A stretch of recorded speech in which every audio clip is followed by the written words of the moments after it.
वैशाली तुरंत ही फंदे पर झूल गई और तड़फने लगी।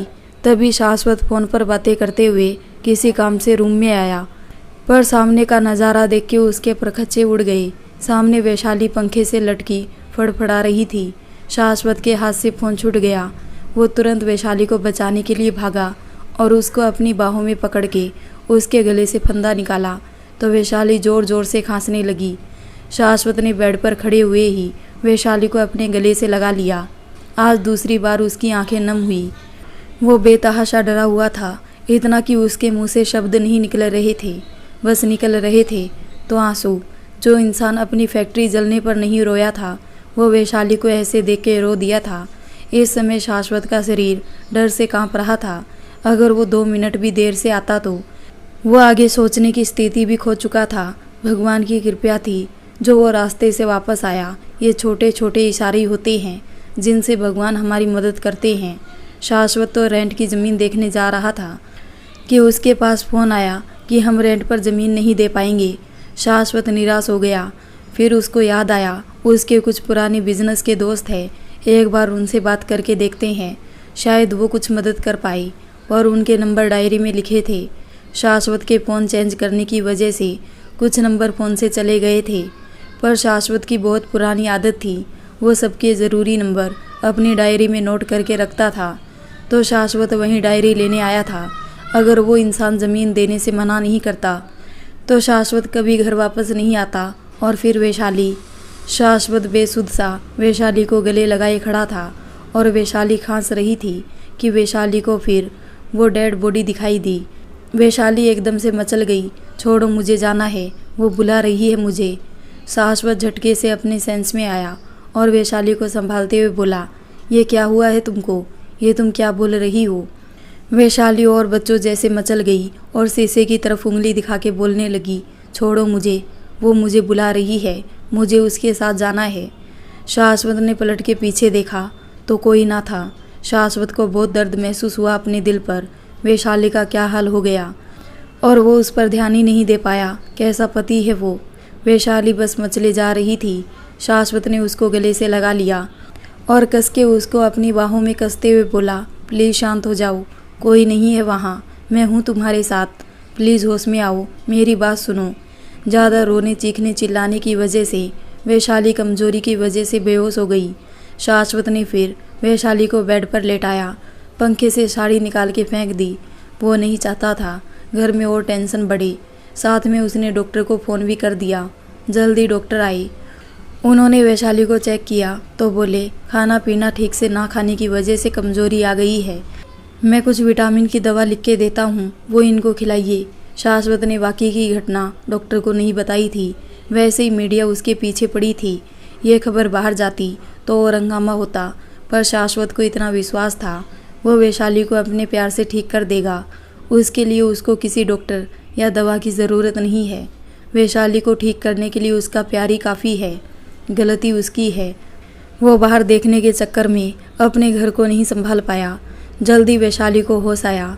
अब वैशाली नॉर्मल थी, पर पहले जैसे खामोश और एकटक शीशे को ही देख रही थी।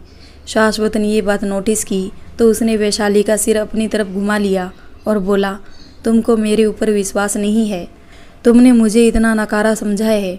वैशाली इस बार शाश्वत को देख के रो दी और उसके गले से लग गई। शाश्वत वैशाली को प्यार से समझाते हुए बोला, मेरे बारे में एक बार नहीं सोचा ऐसा कदम उठाने से पहले। शाश्वत वैशाली को प्यार से हैंडल कर रहा था। वो जानता था ऐसे समय में हर मर्ज की दवा बस प्यार था। वैशाली और सिसक सिसक के रोने लगी। शाश्वत उसको शांत कराते हुए बोला, तुम क्या चाहती थी, मैं सच में रोड पर आ जाऊं? मेरी दौलत मेरा परिवार है, जब वो ही मेरे साथ नहीं होगा तो रोड पर ही खड़ा होना पड़ेगा मुझे। वैशाली शाश्वत के मुंह पर हाथ रखते हुए बोली, प्लीज़ ऐसे मत बोलिए। शाश्वत उसका हाथ हटाते हुए बोला, तो और क्या बोलूँ, तुम हो तो किसी चीज़ की टेंशन नहीं होती। तुमने माँ को, घर को कितनी अच्छी तरह से संभाल रखा है। जब मेरा घर ही नहीं बचेगा तो वापस लौट के कहाँ आऊँगा। वैशाली ने अपना सिर नीचे कर लिया और बोली, इन सब की वजह मैं हूँ, मैं इस घर में रहने लायक नहीं। आप सबने मुझे इतना प्यार दिया और मैंने बस मुसीबतें, मैं मांगलिक हूँ और उसका दोष आप लोगों पर पड़ रहा है। मैं नहीं रहूँगी तो दोष मिट जाएगा। सब सही हो जाएगा। शाश्वत एकदम से हैरान हो गया।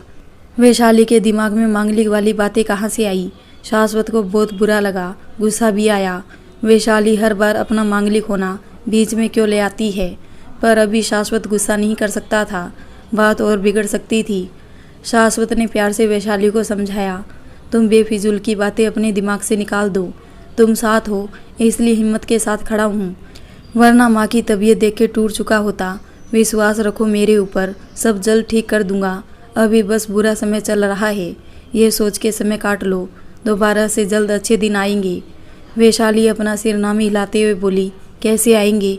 कोई मदद को साथ नहीं दे रहा, हर तरफ से बस निराशा ही हाथ आ रही है। और ये सब मेरे मांगलिक होने की वजह से हो रहा है। देखना मैं मर जाऊंगी तो आपको सब ठीक करने का रास्ता मिल जाएगा। मैं कांटा हूँ आपकी ज़िंदगी का। मरने की बात पर शाश्वत को इतना गुस्सा आया कि वो आज वैशाली पर हाथ ही उठा दे। वैशाली ऐसा सोच भी कैसे सकती है?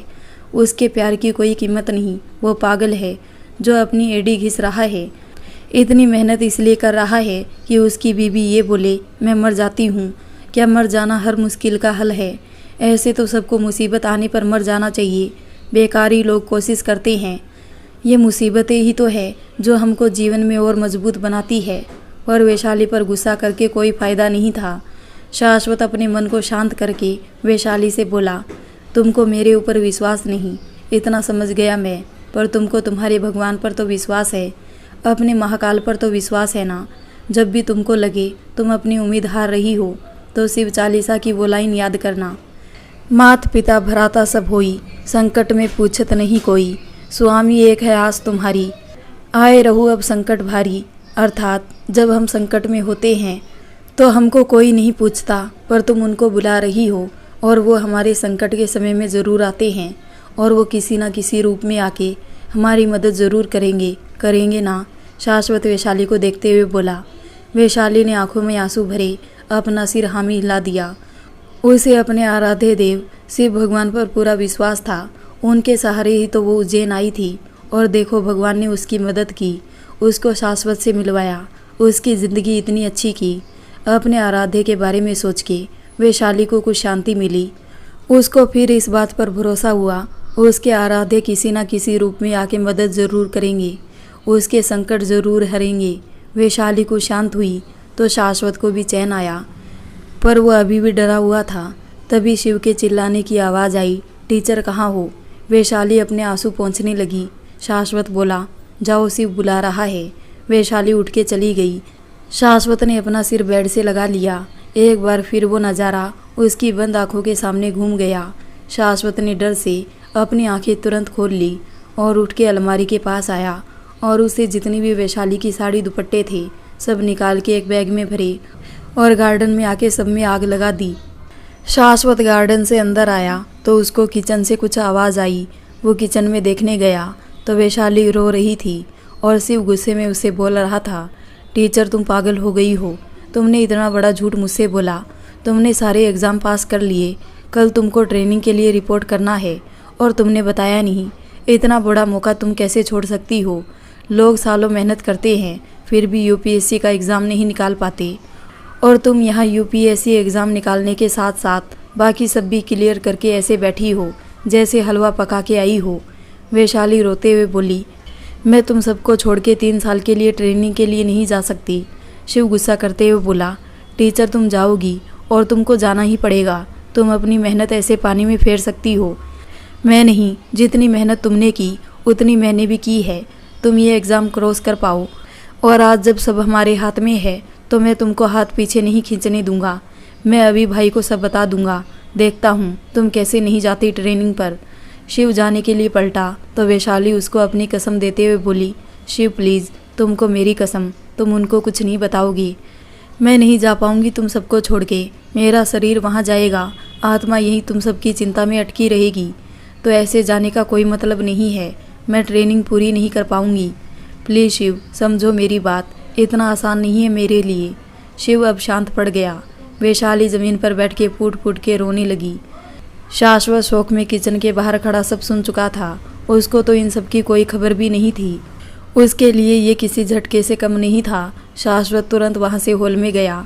शिव भी वैशाली को शांत करा के हॉल में आया। शाश्वत ने दोनों को देखा पर कुछ बोलता उससे पहले ज्योति उछलते हुए शिव को आवाज़ देकर अंदर आई। शिव शिव। ज्योति की आवाज़ सुन के शिव का खून खोल गया। उसने गुस्से में ज्योति को देखा और मन में सोच लिया, आज ज्योति की जान ही ले लेगा। ज्योति ने अभी तक शिव को बहुत अच्छे से परेशान कर लिया था, पहले सॉरी के लिए, फिर प्यार के लिए, और शिव को बहुत चिढ़ आती थी। वो बहुत बार इज्जत से मना कर चुका था, मुझे कॉल मत किया करो, मैं नहीं करता तुमसे प्यार। पर ज्योति तो ज्योति थी, उसका दिल आ चुका था शिव पर, वो कैसे छोड़ती। शिव ने ज्योति के बहुत से नंबर ब्लॉक में डाले थे, पर ज्योति फिर उसको एक नए नंबर से कॉल करती थी। और आज तो ज्योति ने हद कर दी, सीधा उसके घर चली आई। शिव छोड़ेगा नहीं ज्योति को, बर्दाश्त करने की भी हद होती है। ज्योति ने तीनों को वहीं हॉल में मौजूद देखा तो शिव को छोड़ के सीधा शाश्वत के पास आई और उसको साइड हग करते हुए बोली, कैसे हो बड़े भैया। शाश्वत थोड़ा अनकंफर्टेबल हो गया।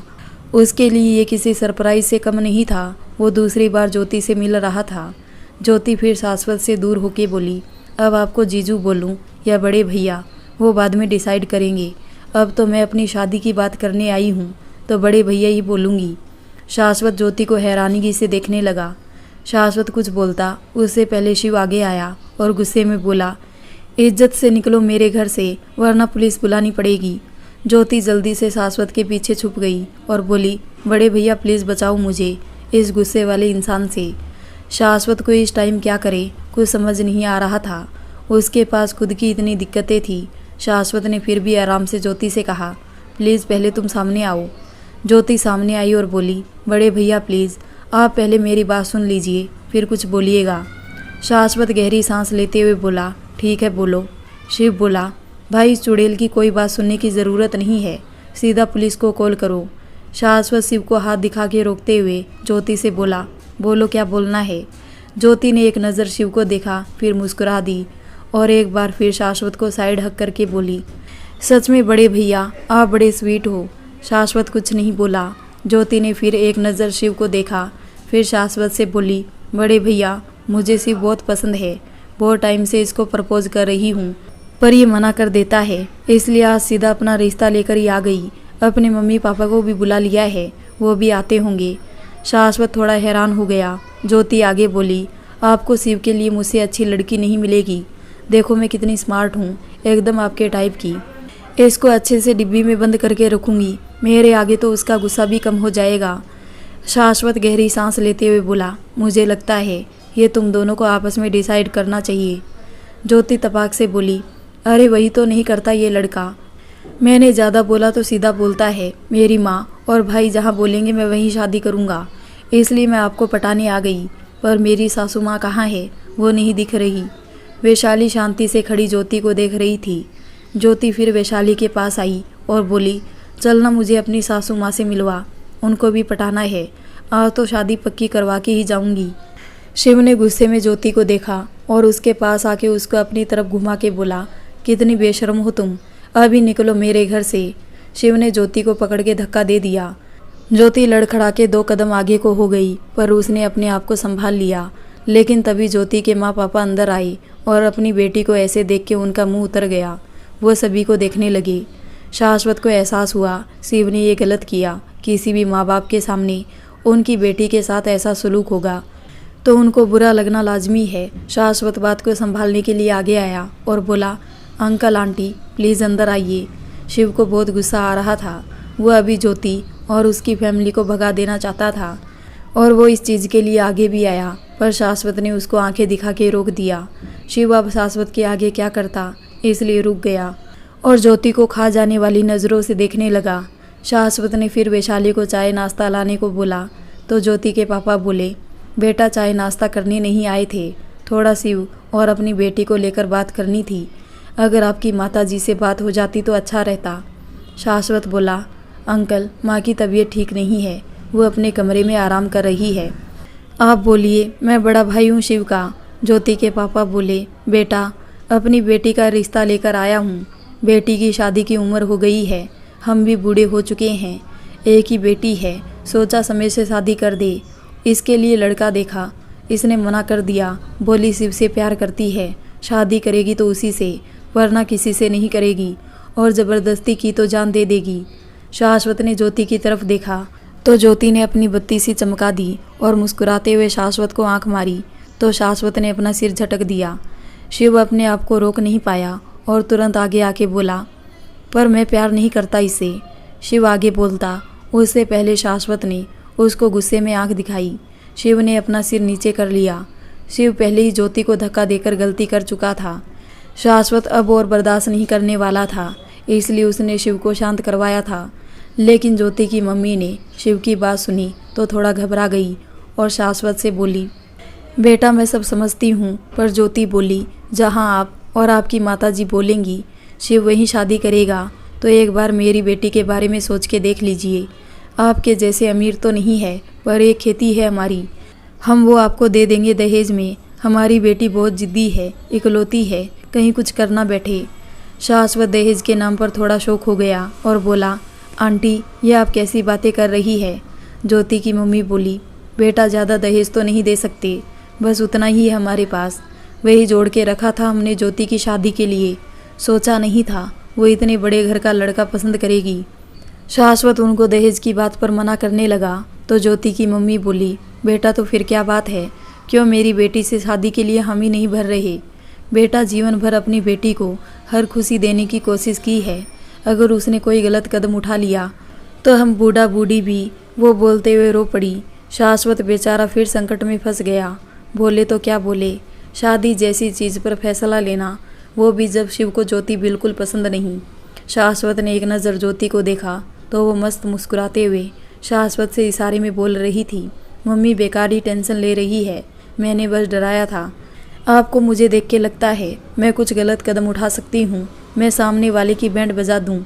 लेकिन अभी कुछ समय पहले जो वैशाली ने किया उसको सोच के शाश्वत की आत्मा फिर डर गई और उसने शादी के लिए हाँ बोल दिया। अगर ज्योति ने भी ऐसा वैसा कदम उठा लिया तो नहीं।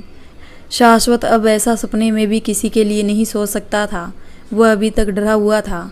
वो जब जब अपनी आंखें बंद कर रहा था उसको वो मंजर याद आ रहा था, इसलिए उसने शादी के लिए हाँ करने का फैसला लेना ज़्यादा अच्छा समझा। वो शिव को समझा लेगा, पर किसी की ज़िंदगी के साथ खिलवाड़ नहीं। पर शाश्वत की हाँ सुन के शिव एकदम शौक हो गया। बेचारे को कुछ बोलने का मौका ही नहीं मिला और उसकी शादी ज्योति नामक चुड़ैल से पक्की कर दी। शिव शौक में शाश्वत को देख रहा था। बेचारा वो कुछ भी अपने पक्ष में दलील रखता, उससे पहले ज्योति खुशी के मारे शिव के गले लग गई। सभी ज्योति को देखने लगे। सबके सामने ज्योति का ऐसे गले लगना शिव को असहज कर गया, पर ज्योति को कोई फर्क पड़ना था क्या, वो तो खुशी के मारे बावली हो चुकी थी। शिव ज्योति को चिढ़ते हुए अपने आप से दूर करने लगा, लेकिन ज्योति ने उसको छोड़ा नहीं और चहकते हुए बोली, अब तुम मना नहीं कर सकते, मैंने तुम्हारे भाई से हाँ करवा ली। ज्योति की बातें सुन के शिव का मन तो कर रहा था ज्योति को उठा के यहीं पटक दे, पर शाश्वत का डर था उसके अंदर, इसलिए वो चुप था। शिव शाश्वत की बात 4 लोगों के सामने बिल्कुल नहीं काट सकता था, वरना अभी ज्योति को अच्छे से बताता। ज्योति के माँ पापा भी ज्योति को इतना खुश देख के खुश हो गए और फिर शाश्वत से बोले, शुक्रिया बेटा, आपने हमारा मान रख लिया। बस एक बार अगर आपकी माताजी से मुलाकात हो जाती तो आत्मा को तसल्ली मिल जाती। शाश्वत बोला, बिल्कुल अंकल, पर एक बार मैं माँ से बात कर लूँ, आप 2 मिनट रुकिए। शाश्वत खड़ा हुआ, लेकिन ज्योति तो सबसे तेज उछलते हुए बोली, वो सामने वाला ही रूम है ना मम्मी जी का, मैं उनको अभी खुशखबरी देकर आती हूँ। शाश्वत उसको रोकता, उससे पहले ज्योति भाग के रूम तक पहुँच गई। शाश्वत परेशान हो गया। उसने हाँ ज़रूर बोली थी, पर अभी उसकी ऐसी कंडीशन नहीं थी कि वो शिव की शादी करवाता। और सबसे बड़ी बात, ज्योति के घर वालों को सारा सच भी तो बताना था, वो अभी किन परिस्थितियों से गुजर रहा है। ऐसे में वो अपनी बेटी का हाथ शिव को देंगे, पर ज्योति तो अलग ही खुशी में थी। ज्योति के पीछे बाकी सब भी भूमि जी के रूम में पहुंच गए, लेकिन ज्योति पहले ही भूमि जी के पांव छूकर मम्मी जी बोल चुकी थी। भूमि जी हैरान थी, ये सब हो क्या रहा था। शाश्वत आगे आया और बोला, माँ ये ज्योति है और शिव को पसंद करती है। भूमि जी ज्योति को पहचान गई थी, वो राहुल की सगाई में आई थी और बहुत चहक रही थी, और भूमि जी से भी उसकी अच्छी जान पहचान और बातें हुई थी। भूमि जी ज्योति को देखने लगी, पर इस पसंद वाली बात पर वो कैसे रिएक्ट करे समझ ही नहीं आया, तो वो अभी शांति रही। शाश्वत आगे बोला, माँ, ये ज्योति के पेरेंट्स है, यहाँ रिश्ता लेकर आए थे और मैंने हाँ कर दी। भूमि जी अब कुछ सीरियस हुई और फिर ज्योति को देखने लगी। ज्योति ने शर्मा के अपना सिर नीचे कर लिया और मुस्कुराने लगी। ज्योति के पेरेंट्स भूमि जी के पास आके बैठ गए और ज्योति की मम्मी भूमि जी से बोली, बहन जी कैसी तबीयत है अब आपकी?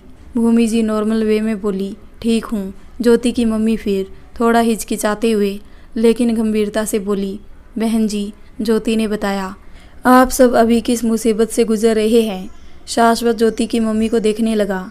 ज्योति की मम्मी आगे बोली, ऐसे समय में हमको रिश्ता लेकर आना अच्छा तो नहीं लग रहा था, पर क्या करते, बेटी के आगे मजबूर। शिव ज्योति को घूर के देखने लगा तो ज्योति एटीट्यूड से अपना दुपट्टा साफ करने लगी। शिव ने मुंह बना लिया। ज्योति की मम्मी आगे बोली, बहन जी, आपके बेटे ने शादी के लिए हामी भर दी है, अगर आप मंजूरी दे तो क्या आज रोका कर दे? शिव के होश उड़ गए। बाकी सबका भी कुछ ऐसा ही हाल था, पर भूमि जी कुछ बोलती उससे पहले ज्योति की मम्मी भूमि जी का हाथ अपने हाथों में रख के स्नेह से बोली, बहन जी जानती हूँ बहुत जल्दी कर रहे हैं हम लोग, पर हमारे मन में कुछ था, आप प्लीज़ गलत मत समझिएगा। हमारी गांव में एक ज़मीन है, बहुत बड़ी है, लेकिन रोड के ऊपर है, जिसकी वजह से वाहन ज़्यादा निकलने और कचरा फेंकने की वजह से अब वो बंजर हो गई है। वहाँ एक समय में ज्योति के पापा खेती करते थे, पर अब वो ज़मीन खेती के लायक नहीं बची। पहले ज्योति की पढ़ाई का खर्चा वहीं से निकल आता था, पर वो बंजर हुई तो हमारी कमर समझ लो टूट गई। तब मजबूरी में हमको ज्योति से बोलना पड़ा, तुम खुद कमा के पढ़ाई कर लो। अब हम लोग तो पढ़े लिखे हैं नहीं, खेती के सिवा कुछ आता भी नहीं है। गाँव के अंदर जो ज़रा सी ज़मीन है उसमें खेती करके गुजर बसर हो जाता है।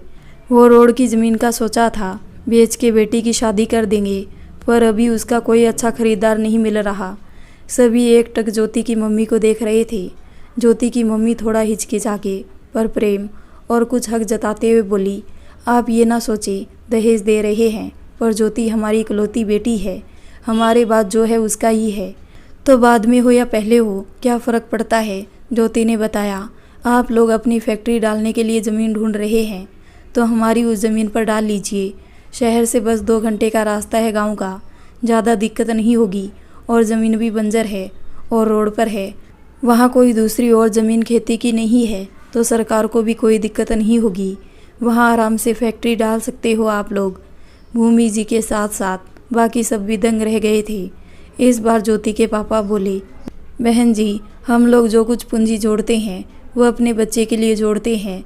अब ये हमारी बच्ची का भी परिवार है। इतने काबिल तो हम है नहीं कि ज़्यादा मदद कर पाए, पर एक छोटी सी मदद स्वीकार कर लीजिए और हमारी बेटी को भी अपनी बड़ी बहू जैसे अपनी बेटी बना लीजिए।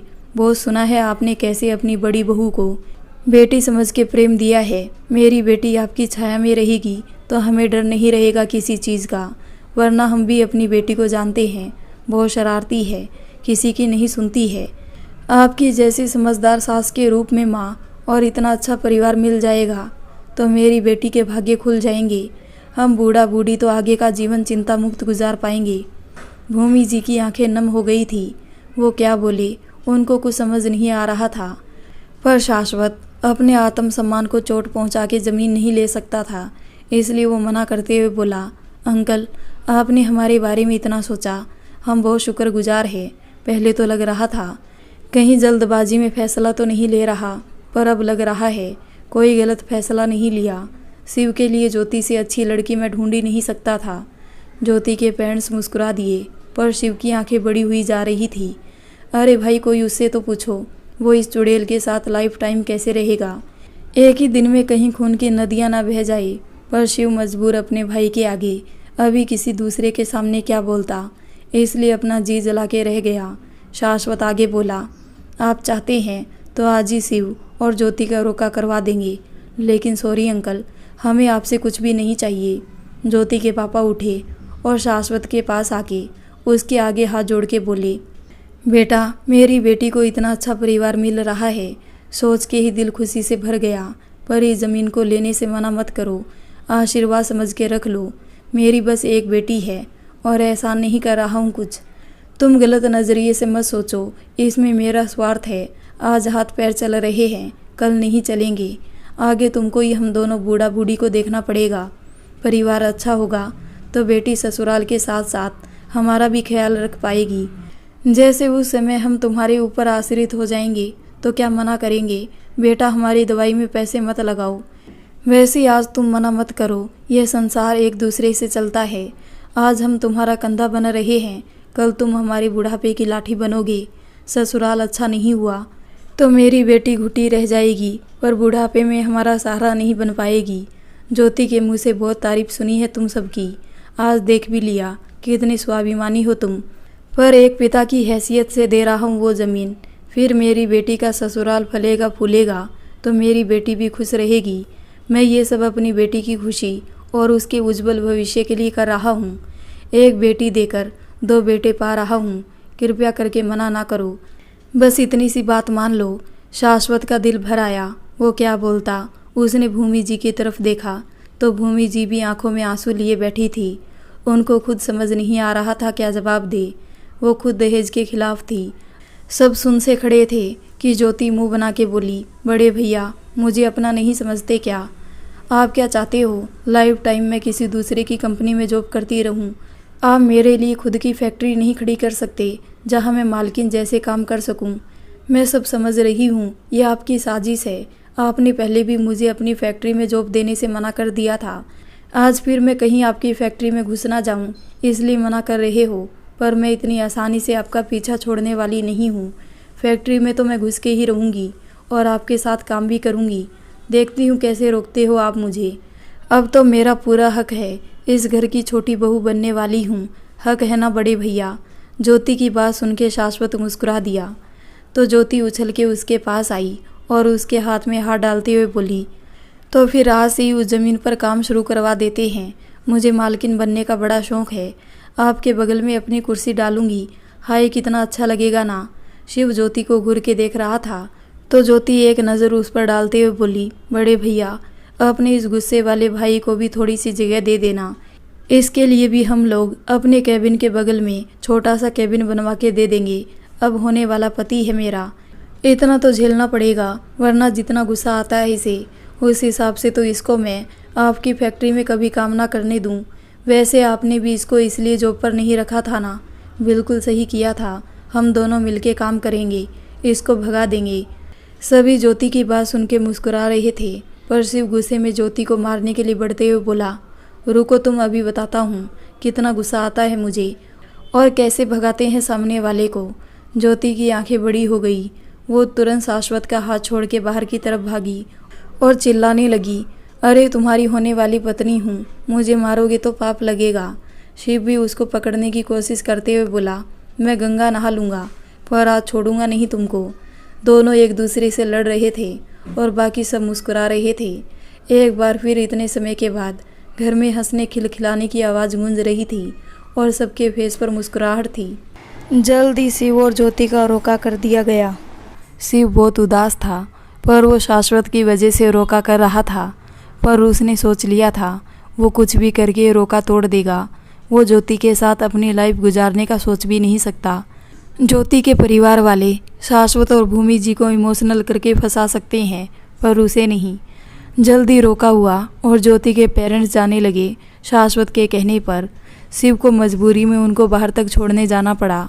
ज्योति भी उनके साथ थी। ज्योति के पेरेंट्स को गांव जाना था, इसलिए वो जल्दी निकल गई और ज्योति को अपने हॉस्टल जाना था, इसलिए वो कुछ देर और रुकने वाली थी। शिव ज्योति के पेरेंट्स को विदा करके अंदर आने के लिए पलटा तो ज्योति ने शिव का हाथ पकड़ लिया और उसके सामने आके बोली, तुम ऐसे क्यों मुंह बना के घूम रहे हो जैसे तुमको सूली पर चढ़ाया जा रहा हो। शिव ज्योति का हाथ झटकते हुए बोला, तुमसे शादी करने का सोचना और सूली चढ़ना एक बराबर है। ज्योति ने भी मुंह बना लिया और बोली, क्या दिक्कत है तुमको मुझसे? तुमने बोला जिस लड़की को तुम्हारी माँ और भाई पसंद करेंगे तुम उससे ही शादी करोगे, तो लो मैं बन गई उनकी पसंद। शिव गुस्से में झल्लाया हुआ बोला, बेटा जितना उछलना है उछल लो, रोका ही हुआ है ना, वो तो टूट भी सकता है। बोल के शिव चला गया तो ज्योति ने मुंह बना लिया और एटीट्यूड से बोली, मैं भी देखती हूँ कैसे ये शादी तोड़ोगे। वही दूसरी तरफ सबके जाने के बाद शाश्वत वैशाली को रूम में ले आया। वैशाली चुपचाप सी उसके पीछे चल रही थी। शाश्वत ने वैशाली को रूम में लाके बेड पर बैठाया और फर्स्ट एड बॉक्स लेकर आया। उसके सामने बैठ गया। वैशाली अभी भी खामोश थी, लेकिन उसकी नज़रें झुकी हुई थी। शाश्वत ने फर्स्ट एड बॉक्स से कैंची निकाली और वैशाली के सूट का कॉलर कट करने लगा। वैशाली ने नज़रें उठा के शाश्वत को देखा। वो कुछ बोलती उससे पहले शाश्वत बोला, दवा लगाने के लिए काट रहा हूँ, चेंज करके आने को बोलता तो तुम सुनती नहीं। वैशाली ने फिर अपनी नज़रें नीची कर ली। शाश्वत ने सूट का कॉलर कट करके साइड किया तो वैशाली के गले में फंदे के निशान पड़े थे। शाश्वत के दिल में फिर एक टीस सी उठी, पर उसने अपने आप को नॉर्मल रख के ट्यूब उठाया और वैशाली के गले में लगाते हुए बोला, विश्वास नहीं करती ये तो पता चल गया, पर अपनी चीज़ें भी शेयर करने लायक नहीं समझती, ये जान के बुरा लगा। वैशाली ने शाश्वत की तरफ देखा तो शाश्वत के फेस पर उदासी थी। वैशाली की धड़कनें तेज हो गई। वो समझ नहीं पाई शाश्वत किस बात के लिए ऐसा बोल रहा है। शाश्वत फिर वैशाली का कन्फ्यूज़न दूर करते हुए बोला, तुमने एग्ज़ाम दे दिया, पास हो गई, इंटरव्यू भी निकाल लिया, एक बार भनक भी नहीं लगने दी, मुझे इस काबिल भी नहीं समझती कि मैं। वैशाली ने शाश्वत के मुंह पर हाथ रख दिया और भरे गले से बोली, प्लीज़ आगे मत बोलिए, आप अच्छे से जानते हो आप क्या हो मेरे लिए। शाश्वत वैशाली का हाथ हटा के बोला, फिर बताया क्यों नहीं। वैशाली नम आँखों से बोली, सोचा था सरप्राइज़ दूंगी, पर इतना बोलते ही वैशाली की आंखों से झरझर आंसू गिरने लगे। शाश्वत ने वैशाली के आंसू पोंछे और बोला, कोई बात नहीं, छोड़ो जो हो गया, बताओ कहाँ ट्रेनिंग के लिए जाना है। वैशाली हैरानी से शाश्वत को देखने लगी और उससे अपने हाथ छुड़ाते हुए बोली, आप जो सोच रहे हैं वो नहीं कर पाऊँगी मैं ट्रेनिंग के लिए नहीं जा पाऊँगी, मैंने इसलिए ये सब आपको नहीं बताया। शाश्वत ने गहरी सांस ली और फिर से वैशाली के हाथ पकड़ते हुए प्यार से बोला, मैं भी नहीं चाहता तुम जाओ, मेरा बिल्कुल मन नहीं है तुमको भेजने का, तुम मुझे पहले बताती तो मैं मना कर देता, लेकिन अब। वैशाली शाश्वत को देखने लगी। शाश्वत आगे बोला, पर अब थोड़ा स्वार्थी हो रहा हूँ। वैशाली की आईब्रो तन गई। शाश्वत बोला, अब मुझे तुम्हारी मदद चाहिए, क्या तुम मेरी मदद करोगी। वैशाली बोली, जी बोलिए क्या करना है। शाश्वत बोला, पहले तुमको जाने के लिए मना कर देता, पर अभी मेरे पास कोई दूसरा ऑप्शन नहीं है।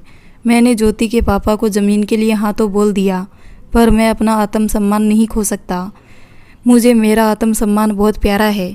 मैं उस ज़मीन पर फैक्ट्री खड़ी ज़रूर करूँगा, पर वो ज्योति के नाम पर होगी। मैं वहाँ बस एक एम्प्लॉय के जैसे सैलरी पर काम करूँगा।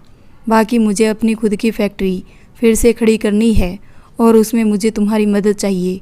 मैंने सोचा है इस घर पर लोन उठा लूँगा, जो मेरी सैलरी आएगी उससे EMI देता रहूँगा, लेकिन ज्योति की फैक्ट्री खड़ी करने में मेरी सारी मशीनें लग जाएगी, तो मुझे अपनी फैक्ट्री खड़ी करने में बहुत पैसे लगेंगे। लोन तो मिल जाएगा, लेकिन इतना लोन चुकाने में मुझे न जाने कितने साल लग जाएंगे। अगर तुम ट्रेनिंग करके जॉब लगती हो तो मेरी पैसों में हेल्प हो जाएगी। बस 3 साल की बात है, उसके बाद तुम्हारी अच्छी खासी सैलरी होगी। मुझे जो बिज़नेस में प्रॉफिट होगा वो सब जोड़ के जल्द इस घर को छुड़वा लूँगा। ये घर पापा ने ख़रीदा था, इसको मैं ज़्यादा समय तक लोन पर नहीं रखना चाहता, तो क्या तुम मेरी मदद करोगी। वैशाली एकटुक शाश्वत को देख रही थी। शाश्वत की आधी बातें उसके सिर के ऊपर से गई, लेकिन वो शाश्वत की मदद भी करना चाहती थी, पर वैशाली का मन अभी भी इस हालत में सबको छोड़ के जाने का नहीं कर रहा था। शाश्वत ने इतना बड़ा प्लान सोचा तो है, क्या वो अपनी ट्रेनिंग पूरी कर पाएगी। वैशाली फिर कुछ सोच के शाश्वत से बोली, मैं चली जाऊंगी तो मम्मी जी का ध्यान कौन रखेगा। शाश्वत कुछ बोलता उससे पहले ज्योति रूम के अंदर कूद के आते हुए बोली, इस घर की छोटी बहू। शाश्वत और वैशाली दोनों ज्योति को देखने लगे। ज्योति मुस्कुराते हुए दोनों के पास आई और बोली, अब इतना बड़ा ससुराल का घर होने के बाद मैं हॉस्टल में रहूंगी? बिल्कुल भी नहीं, ये मेरी शान के खिलाफ है। मैं तो बड़े भैया से यही बोलने आई थी, बड़े भैया मुझे हॉस्टल ले चलो, मेरा सामान लेकर आते हैं। वो गुस्सा वाला शिव तो लेकर आएगा नहीं मुझे, पर यहाँ तो कुछ और ही चल रहा है, पर अच्छा चल रहा है। मैं यहाँ रहूँगी तो मम्मी जी का ख्याल भी मैं ही रख लूँगी, और मम्मी जी मेरे साथ रहेगी तो और जल्दी ठीक हो जाएगी। मेरी उनकी वाइफ एक जो है। शाश्वत और वैशाली दोनों क्या बोले समझ ही नहीं पा रहे थे। उन्होंने सच में ज्योति को कभी ठीक से समझा ही नहीं। हमेशा शरारत करने वाली लड़की के पीछे इतनी समझदार इंसान हो सकती है, कोई सोच ही नहीं सकता।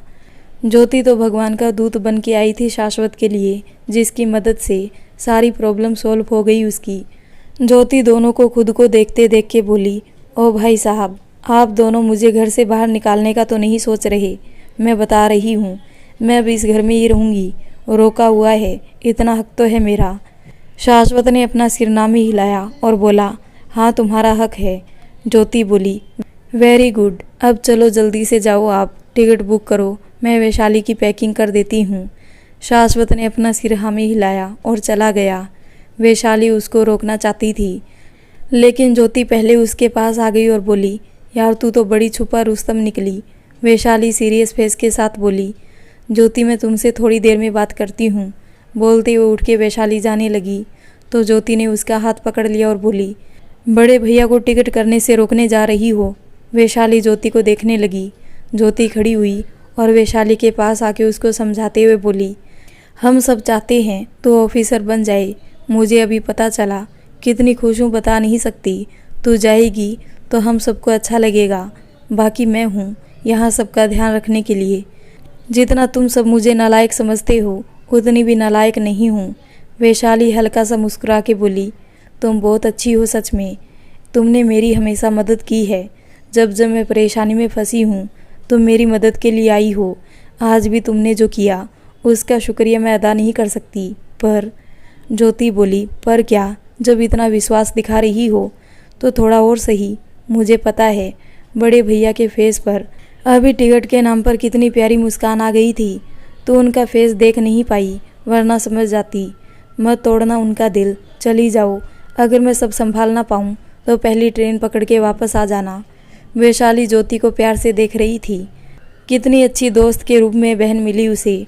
ज्योति वैशाली को शांत देख के मुस्कुरा दी और बोली, मुझे बाद में देख लेना, जल्दी से पैकिंग करते हैं। बड़े भैया आते होंगे, बोलेंगे ये लड़की कितनी बातें करती है। फिर तुझे भी तो 10-15 मिनट के लिए क्वालिटी टाइम चाहिए होगा। अब इतने समय के लिए दूर जा रही हो, थोड़े अकेले में गपशप करना तो बनता है। वैशाली ने थोड़ा शर्मा के नज़रें झुका ली तो ज्योति भी मुस्कुरा के उसकी पैकिंग करने लगी। शाश्वत ने शिव से टिकट बुक करवाई और भूमि जी को वैशाली के जाने के बारे में बता दिया। वैशाली ने भी उनका आशीर्वाद लिया और सभी वैशाली को छोड़ने के लिए बस स्टॉप जाने के लिए रेडी हो गए। इतनी जल्दी ट्रेन की टिकट मिलने वाली नहीं थी तो वैशाली को अब बस से जाना पड़ रहा था। पर भूमि जी को अकेले घर में छोड़ा नहीं जा सकता था तो शिव को मजबूरी में रुकना पड़ा।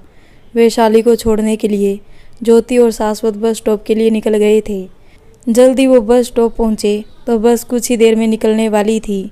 शाश्वत और वैशाली को अभी तक जल्दी जल्दी निकलने, सबसे मिलने, बातें करने के चक्कर में आपस में बात करने का मौका ही नहीं लगा। पर अभी बस कुछ लेट थी तो दोनों एक दूसरे को बार बार देख रहे थे। पर ज्योति साथ में थी तो क्या बात करते। ज्योति ने ये बात नोटिस की तो वो मुस्कुरा के बोली, मुँह से भी बोल सकते हो, कबाब में हड्डी ना बनो, मैं चली जाती। दोनों ज्योति को देखने लगे तो ज्योति बोली, अच्छा ठीक है, अब आप दोनों प्यार भरी बातें कर लो। मैं जब तक पेट पूजा का सामान देख के आती हूँ, कुछ पसंद आया तो आप दोनों के लिए भी ले आऊँगी। बोल के ज्योति चली गई। पर शाश्वत और वैशाली के बीच फिर भी शांति छाई रही। दोनों मुँह से कम और जज्बातों से ज़्यादा बात जो करते थे। दोनों की खामोशी बहुत थी बात करने को, लेकिन इस बार शाश्वत ने पहल की और वैशाली के हाथ पर हाथ रख के बोला, अपना ध्यान रखना, कुछ भी बेकार की चीज़ें मत सोचना। वैशाली शाश्वत को देखने लगी। शाश्वत इस बार वैशाली की तरफ घूम के उसकी आंखों में देखते हुए बोला, आई लव यू। वैशाली की धड़कनें बढ़ गई। आज पहली बार शाश्वत ने उससे प्यार का इजहार किया था। वैसे तो शाश्वत की बातों में उसकी केयर से प्यार झलकता था, लेकिन ऐसे बोलना वैशाली का दिल धड़का गया था। वैशाली जो अभी तक खामोश और उदास थी, अब उसके फेस पर लाली छा गई थी। उसकी नज़रें शर्म से झुक सी गई थी। वो बिना मुस्कुराए रह ही नहीं पाई। वैशाली को पहले जैसे शर्माते मुस्कुराते देख शाश्वत को कुछ शांति मिली।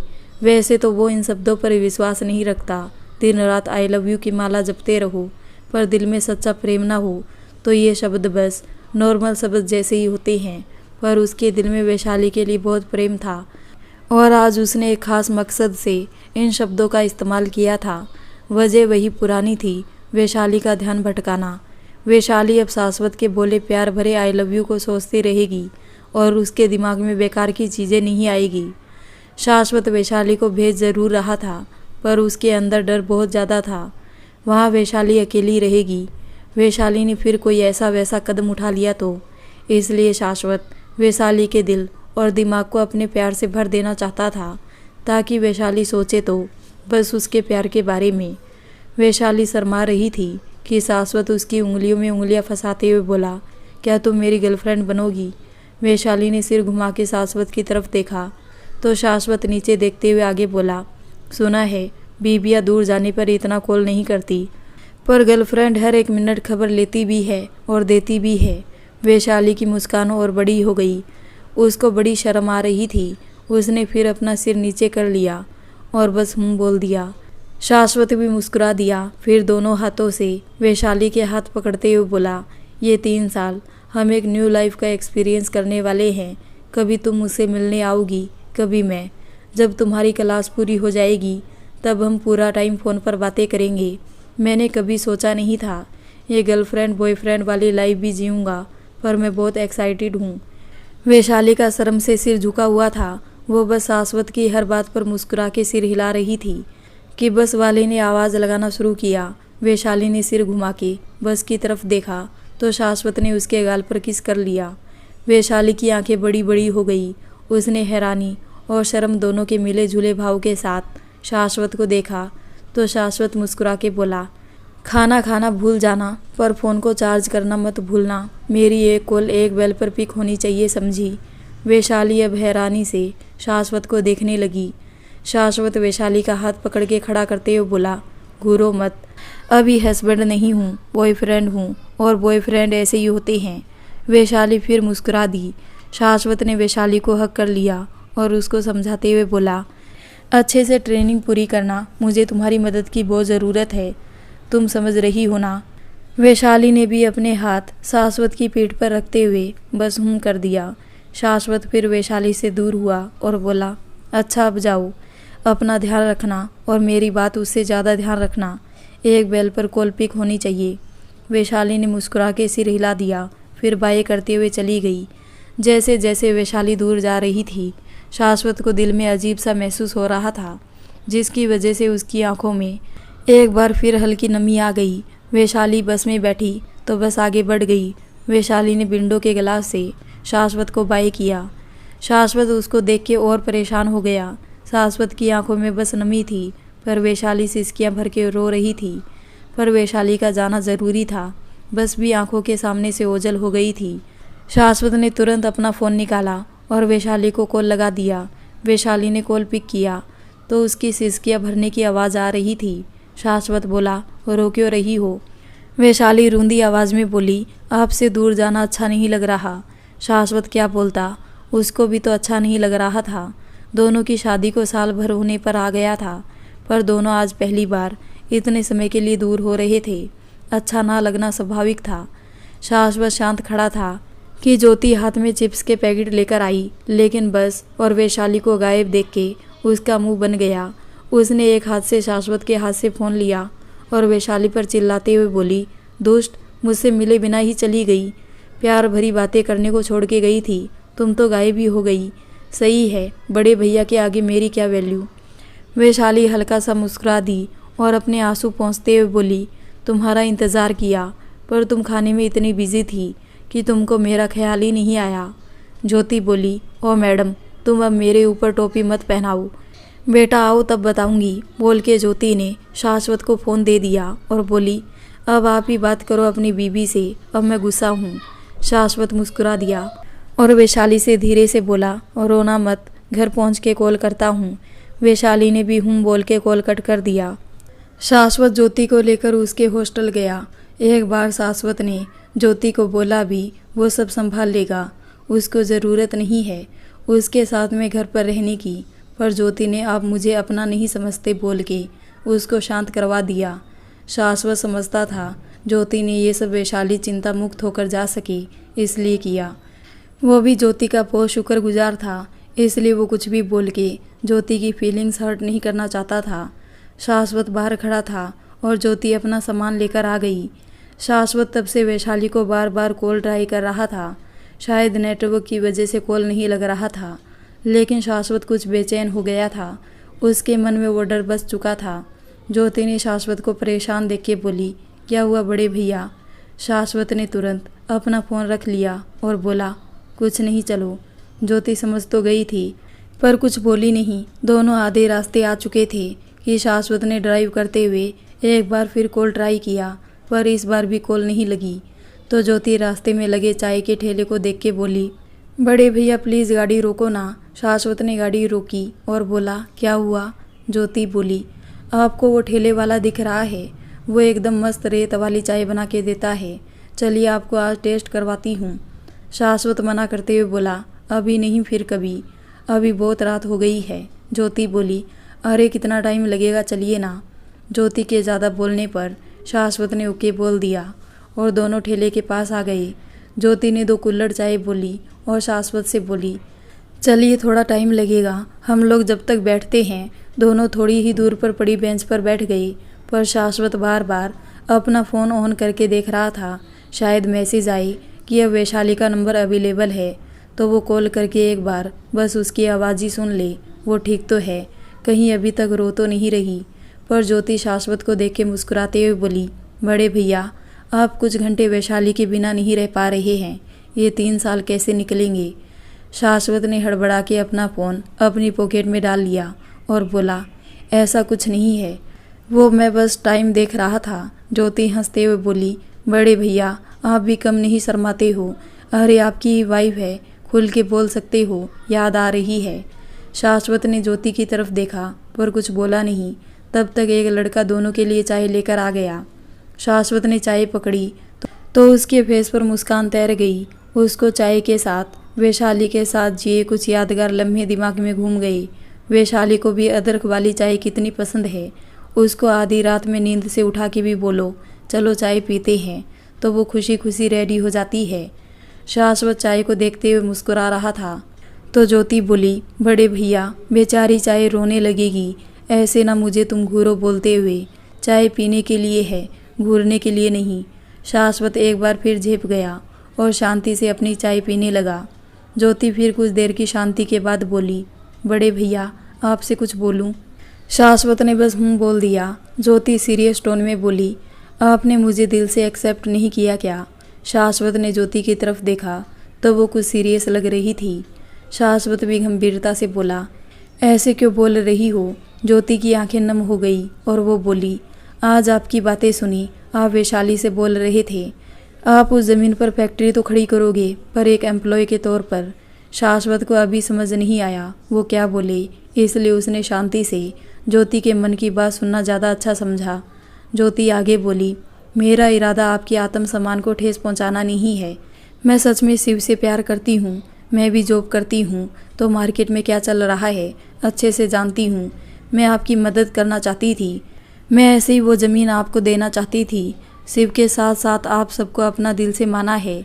आपकी प्रॉब्लम मेरी हुई ना, तो उसी हक से साथ देना चाहती थी, पर बहुत गड़बड़ कर देती हूँ मैं। बोलने से पहले समझ नहीं आता क्या बोल दिया और क्या कर दिया, पर बाद में एहसास होता है तो सॉरी भी बोल देती हूँ। पर शिव मुझे ज़रा भी नहीं समझता, जिसकी वजह से बहुत बार शिव से इस बारे में बात करने की कोशिश की, पर उसने मेरी कॉल पिक नहीं की। गलती उसकी भी नहीं थी, उसको कैसे पता होगा कब मैं काम के लिए फ़ोन कर रही हूँ और कब परेशान करने के लिए। लेकिन मैंने वैशाली से भी बात करने की कोशिश की तो उसने भी जवाब नहीं दिया। आपका नंबर मेरे पास नहीं था, घर वाले भी शादी के पीछे पड़े थे, कुछ समझ नहीं आया, इसलिए घर वालों को डरा दिया, अगर ज़बरदस्ती की तो उल्टा सीधा कर लूँगी। वो मान गए, पर शिव से मिलना चाहते थे। उनको शिव से ना मिलवाती तो उनको लगता मैं शादी नहीं करना चाहती हूँ, इसलिए झूठे प्यार का नाटक कर रही हूँ। इसलिए उनको शिव से और आप सबसे मिलवाना था। फिर सोचा ऐसे पापा आपको बोलेंगे तो आप कभी ज़मीन के लिए मना नहीं करोगे। मैंने पापा को सब बता दिया था, वो भी खुश थे, पर आपकी बातें सुन के बहुत बुरा लगा मुझे। शिव नहीं समझता मुझे, पर ये उम्मीद भी नहीं की थी कि आप भी नहीं समझोगे मुझे। आपने घर पर लोन तक उठाने का सोच लिया, अब शिव मुझे और गलत समझेगा। आपकी सारी मशीनें मेरे लिए फैक्ट्री खड़ी करने में लग जाएगी। वो कभी मेरे प्यार को नहीं समझेगा, वो और मुझसे नफरत करने लगेगा। बोलते हुए ज्योति रोने लगी। शाश्वत ने चाय साइड रखी और ज्योति को प्यार से समझाते हुए बोला, तुम कब से इतना सोचने लगी, और शिव तुमको कभी गलत नहीं समझेगा, और ना मैं घर के ऊपर लोन ले रहा हूँ। ज्योति सिसकियाँ भरते हुए बोली, आपने वैशाली से बोला सुना था मैंने। शाश्वत गहरी सांस लेते हुए बोला, वही तो प्रॉब्लम है, बस बातें सुन के फैसले ले लेते हो तुम सब, थोड़ा कॉमन सेंस भी यूज कर लिया करो। ज्योति ने अपना मुंह बना लिया। शाश्वत आराम से बोला, वो मेरे पापा का घर है, उनकी जो थोड़ी बहुत पूंजी थी उससे उन्होंने वो छोटी सी ज़मीन लेकर डाली थी, और माँ ने मेहनत करके उसको बड़े प्यार से घर बनाया है। मैंने भले उसको दोबारा से अगल बगल की ज़मीन लेकर बड़ा करवाया, लेकिन वो घर उन दोनों का आशीर्वाद है मेरे लिए। मैं उनके आशीर्वाद को कभी गिरवी रखने का सोच भी नहीं सकता, और ना मुझे ज़रूरत है। ज्योति भरे गले से बोली, पर आपने तो वैशाली को बोला। शाश्वत बोला, बोलने और करने में ज़मीन आसमान का अंतर होता है। मैं जानता था प्यार से वैशाली से बोलूँगा कि चली जाओ तो वो मुझे भी शिव के साथ कसम देकर रोक देती, इसलिए सोचा उसका थोड़ा ध्यान भटका दूँ। अब वो ये सोच के अपनी ट्रेनिंग किसी भी हाल में पूरी करेगी कि उसको मेरी मदद करनी है।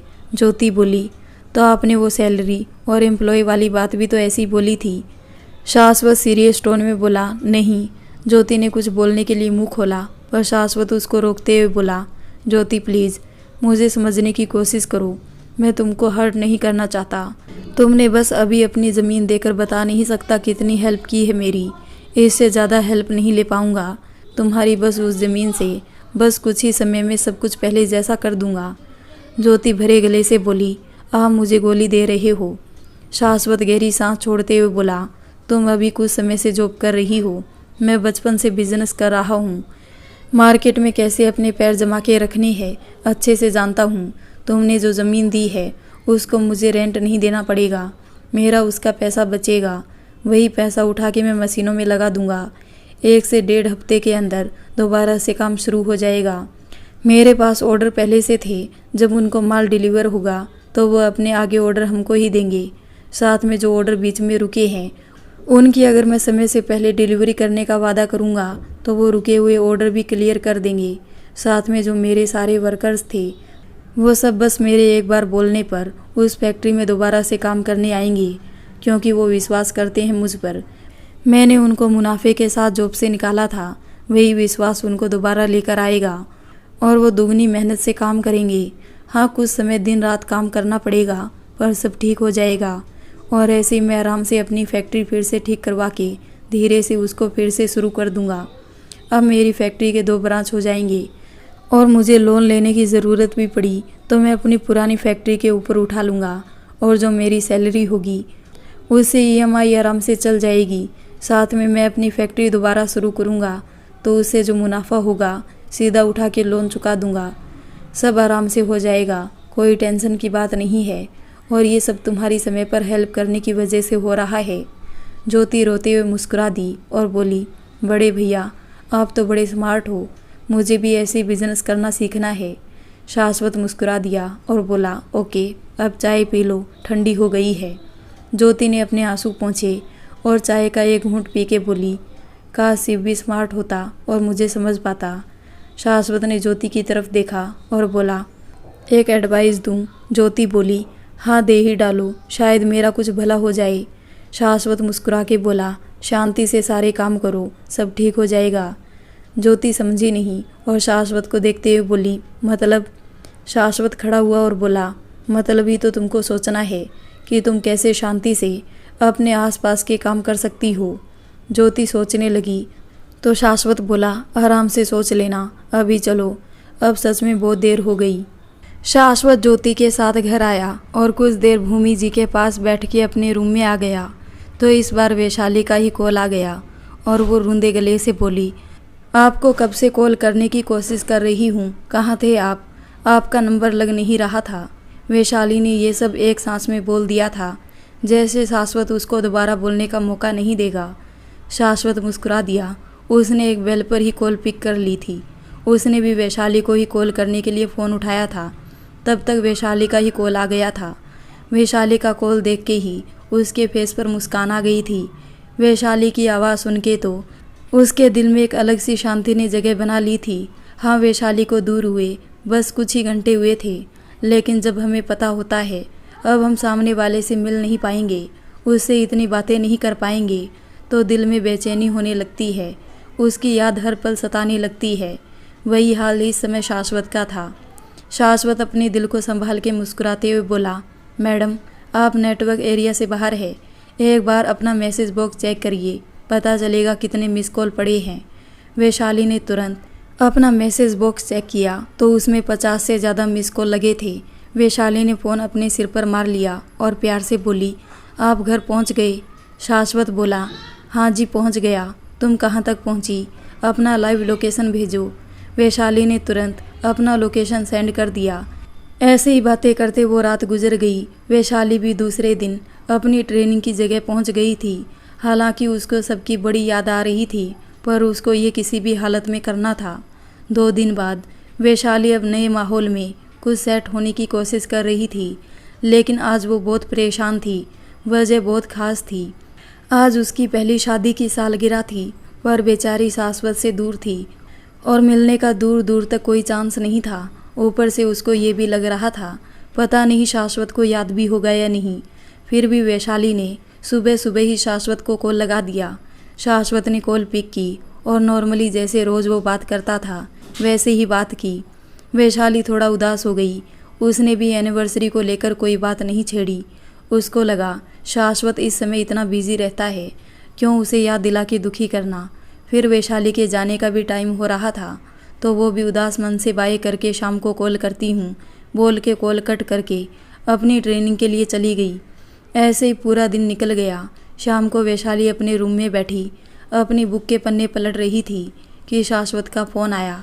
वैशाली ने उदास मन से कॉल पिक किया और बोली, कैसे हैं आप? शाश्वत बोला, अरे तुम ऐसे क्यों पूछ रही हो? वैशाली बोली, कुछ नहीं। बताइए आज कहाँ तक काम पहुँचा आपका? शाश्वत बोला, काम अपनी स्पीड से चल रहा है, पर तुम ये बताओ उदास साउंड क्यों कर रही हो? वैशाली बोली, कुछ नहीं, बस अच्छा नहीं लग रहा। शाश्वत बोला, तो सीधा भी बोल सकती हो, याद आ रही है। वैशाली बस बोल के रह गई। क्या बताती, याद नहीं, बहुत याद आ रही है। वो पहली लड़की होगी जो अपनी फर्स्ट एनिवर्सरी पर अपने हस्बैंड से इतनी दूर थी। पर शाश्वत फिर मुस्कुरा के बोला, यार तुम इतनी भी सैड क्यों हो? अच्छा जाओ थोड़ा बाहर घूम आओ, तुमको अच्छा लगेगा। नया शहर, नई चीज़ें पसंद आएगी तुमको। वैशाली बोली, मैं यहाँ किसी को जानती तक नहीं, अकेले कहाँ जाऊँगी? शाश्वत बोले, अकेले से क्या मतलब होता है? अकेले हो या 4 लोगों के साथ, घूमना घूमना होता है। सोलो ट्रैवल बनो, हर वक्त तुम्हारे साथ कोई हो ऐसा ज़रूरी तो नहीं, और कोई साथ नहीं है तो इसका ये भी तो मतलब नहीं है कि तुम बाहर कहीं घूमने जाओगी ही नहीं। वैशाली बोली, पर मेरा मन नहीं है। शाश्वत बोला, एक बार बाहर निकलो तो अच्छा लगने लगेगा तुमको। वैशाली बोली, पर मैं जाऊंगी कहाँ? हॉस्टल का गेट बंद हो गया तो मेरी क्लास लग जाएगी, अभी 2 दिन ही हुए हैं। शाश्वत बोला, अरे तुमने ही तो बताया था हॉस्टल का गेट 10 बजे बंद होता है, अभी 6:30 बजे हैं, कहीं भी पास में आराम से जाके घूम के आ सकती हो। वैशाली मुंह बनाते हुए बोली, आप क्या घूमना घुमाना लगा रहे हो? थोड़ी देर शांति से बात कर लो ना, सुबह से मैं बिजी थी, अभी फ्री हुई हूँ तो आप भगा रहे हो मुझे। बात नहीं करनी तो बोल दीजिए, मैं ऐसे ही फ़ोन रख दूँगी। शाश्वत गहरी सांस लेते हुए बोला, अच्छा मैडम कहीं मत जाओ, मुझसे बातें करते हुए हॉस्टल के बाहर वॉक तो कर सकती हो। उस छोटे से कमरे से बाहर निकलोगी तो अच्छा लगेगा तुमको। शाश्वत के इतना बोलने पर वैशाली को भी लगा उसको थोड़ा बाहर चले ही जाना चाहिए, शायद सच में उसे कुछ अच्छा फील हो। वैशाली ने ओके बोला और अपना स्टॉल लेकर कान में लपेट के शाश्वत से बातें करते हुए बाहर आ गई। शाश्वत भी उसे आज क्या क्या हुआ ट्रेनिंग में पूछ रहा था। वैशाली शाश्वत को बता रही थी कि अचानक शाश्वत वैशाली की बात काटते हुए बोला, बाप रे तुमको इतना ठंड लग रहा है, डाकू मंगल सिंह बन के घूम रही हो। वैशाली सुन सी पड़ गई। उसने तुरंत इधर उधर नजरें घुमाई तो कुछ दूरी पर शाश्वत खड़ा मुस्कुरा रहा था। वैशाली की धड़कनें जवाब दे गई, धड़के की रुक जाई। उसको विश्वास नहीं हो रहा था शाश्वत उसके सामने खड़ा है। वैशाली को स्टैचू बने देख शाश्वत बोला, मैडम पास आके घूर लो। शाश्वत की आवाज़ सुन के वैशाली को होश आया। और वो पैरों में पहिए लगा के शाश्वत की तरफ भागी और उसके पास आके झटके से उसके गले से लग गई। शाश्वत लड़खड़ा के 2 कदम पीछे हो गया और बोला, अरे बाप रे, गिराने का इरादा है क्या? पर वैशाली कुछ बोली नहीं, सीधा रो दी। शाश्वत वैशाली को अपने आप से दूर करने लगा, लेकिन वैशाली ने उसको और कस के हक कर लिया। शाश्वत वैशाली के सिर पर हाथ फेरते हुए बोला, अरे तुम रो क्यों रही हो? गलती कर दी क्या आगे? वैशाली ने गुस्से में इस बार ऊ कर दिया और कस के शाश्वत को पकड़ लिया, जैसे कोड लैंग्वेज में बोल रही हो, ऐसा दोबारा गलती से भी ना बोलना। शाश्वत वैशाली के बोलने का मतलब समझ के मुस्कुरा दिया और प्यार से बोला, हैप्पी एनिवर्सरी। इस बार वैशाली शाश्वत से थोड़ा दूर हुई और सिसकियां भरते हुए बोली, आपको याद था? शाश्वत वैशाली के आंसू पोंछते हुए बोला, और नहीं तो क्या, आज के दिन इतनी प्यारी सी लड़की ने हमेशा के लिए मेरी लाइफ में दस्तक दी थी, तो उस अच्छे से दिन को कैसे भूल सकता हूँ। वैशाली ने शर्मा के अपनी पलकें झुका ली और मुस्कुराते हुए बोली, तो सुबह से एक बार भी बोला क्यों नहीं? शाश्वत बोला, बोल देता तो तुम्हारे फेस पर अभी जो मुस्कान है वो कैसे देखता, पर मुझे पता होता मुस्कान के साथ ये मोटे मोटे आंसू भी दिखने को मिलेंगे तो पहले ही बोल देता। वैशाली ने भोला सा मुँह बना लिया और अपने आंसू शाश्वत की शर्ट से पोंछते हुए बोली, नहीं ऐसे ज़्यादा अच्छा है। शाश्वत हंस दिया और बोला, तो तुमको मेरा आना इतना अच्छा लगा? वैशाली ने अपना सिर हामी हिला दिया। शाश्वत मुस्कुराते हुए बोला, अच्छा अब मैं हूँ साथ, मेरे साथ चलोगी? वैशाली थोड़ा उदास हो गई और बोली, पर हॉस्टल का गेट बंद हो जाएगा।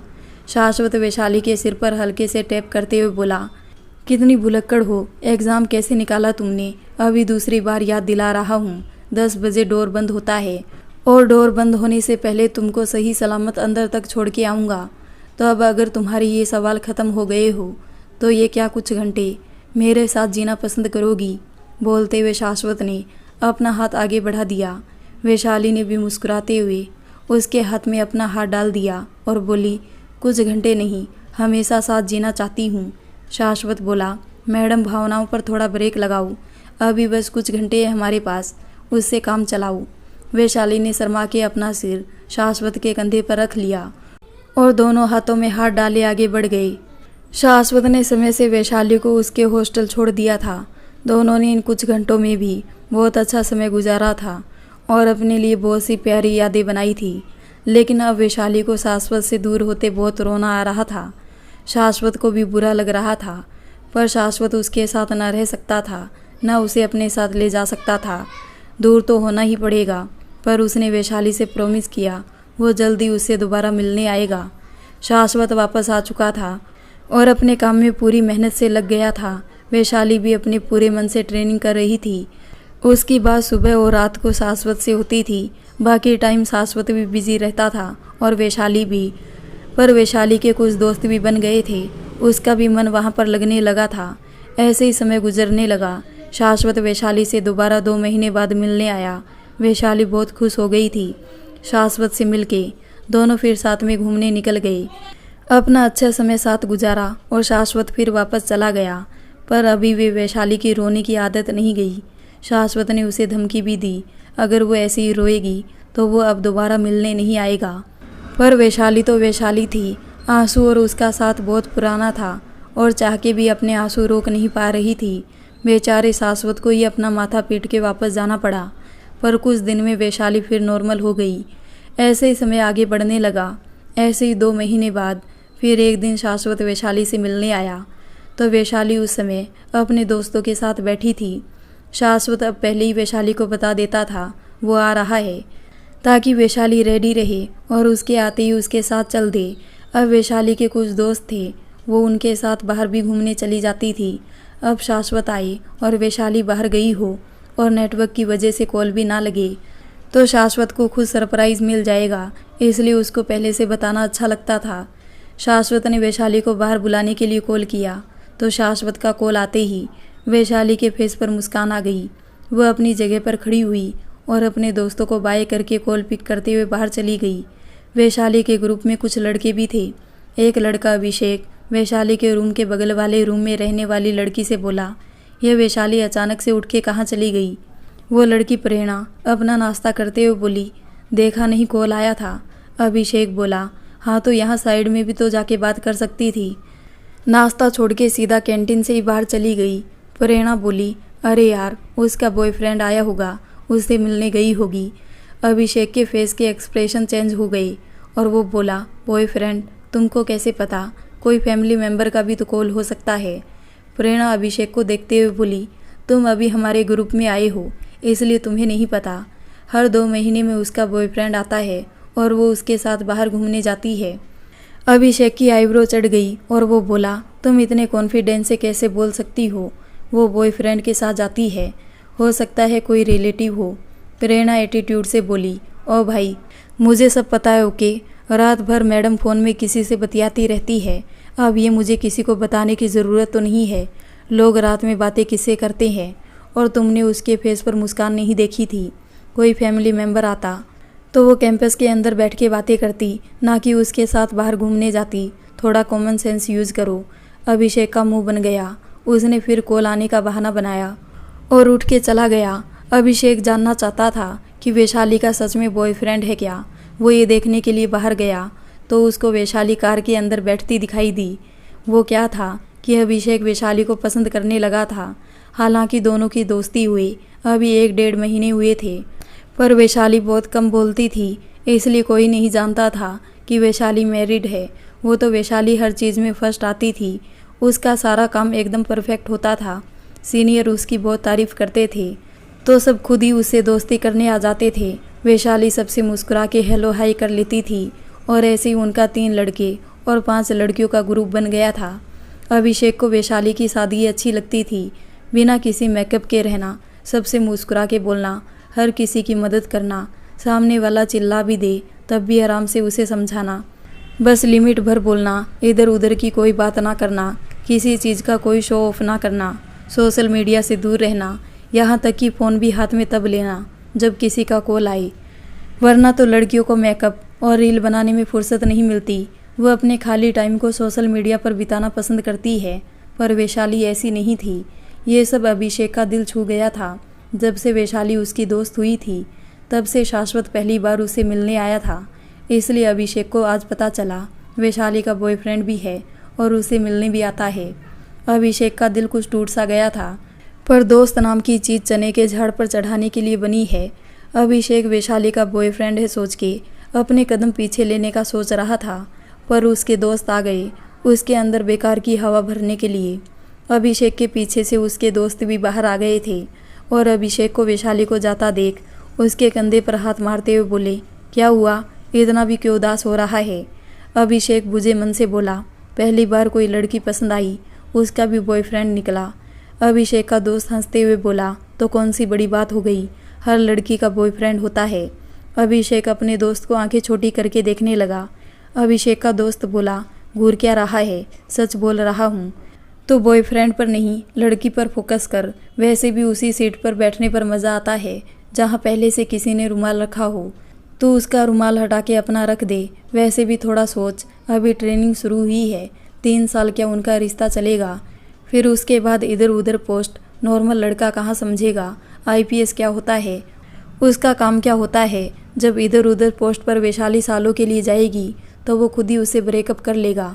लोग अपने प्रोफेशन वाले के साथ ही रिलेशन में रहते हैं क्योंकि वो उनके काम को समझते हैं, इसलिए तू ट्राई मार, अभी 2.5 साल है, आराम से उसे भी समझ आ जाएगा।